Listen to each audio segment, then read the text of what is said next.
कराची में अहम ख़बर शामिल कंदासीं। पीपी चेयरमैन बिलावल भुट्टो ज़रदारी ऐं पीपी औरत विंग जी मरकज़ी सदर एमपी फरियाल टालपुर सां आपाशी वारे वज़ीर मुलाक़ात कई आहे। मुलाक़ात दौरान जाम खान चोरो पंहिंजे खाते जे मामलनि ऐं कारकर्दगी बाबति तफ़सीली ब्रीफिंग ॾिनी।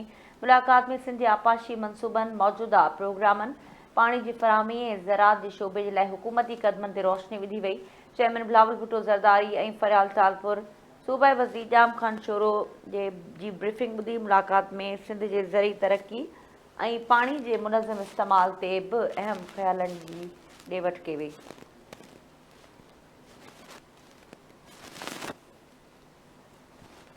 पीपी चेयरमैन बिलावल भुट्टो ज़रदारी ऐं एमपी फरियाल टालपुर सां पीपी ज़िले खैरपुर जे सदर नवाब वसाण ऐं फिदा वसाण बि मुलाक़ात कई। मुलाक़ात दौरान खैरपुर जी सियासी सूरतहाल ते ॻाल्हि ॿोल्हि कई वई।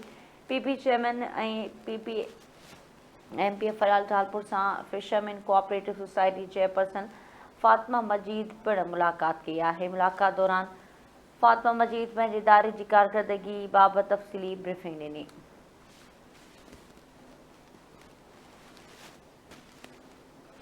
नाज़रीन, पीपी चेयरमैन बिलावल भुट्टो ज़रदारी ऐं पीपी औरत विंग जी मरकज़ी सदर फरियाल टालपुर सां आपाशी वारे वज़ीर जाम खान चोरो मुलाक़ात कई आहे। मुलाक़ात दौरान जाम खान चोरो पंहिंजे खाते जे मामलनि ऐं कारकर्दगी बाबति ब्रीफिंग ॾिनी।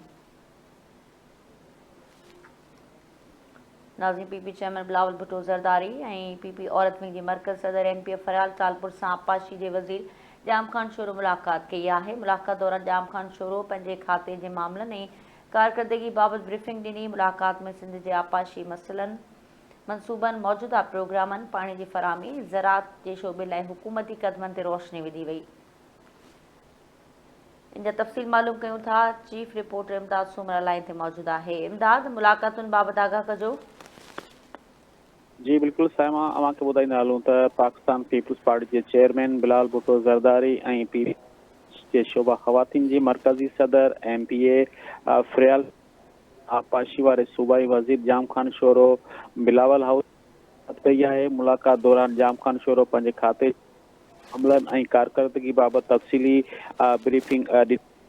सिंध जे आपाशी जे मंसूबनि, मौजूदा प्रोग्राम, पाणी जी फ़राहमी शोबे लाइ हुकूमती क़दमनि ते रोशनी विधी वई आहे। चेयरमैन ज़रदारी ऐं फरियाल टालपुर सूबाई वज़ीर जाम खान चोरो जी ब्रीफिंग बाद कारकर्दगी ते साराहियो ऐं वधीक ज़रूरतुनि जाइज़े ते ज़ोर ॾिनो। मुलाक़ात में सूबाई आपाशी जे शोबा खे वधीक मौसर ऐं शिफ़ाफ़ बणाइण जी तजवीज़ पिणु ॾिनी वई आहे। मुलाक़ात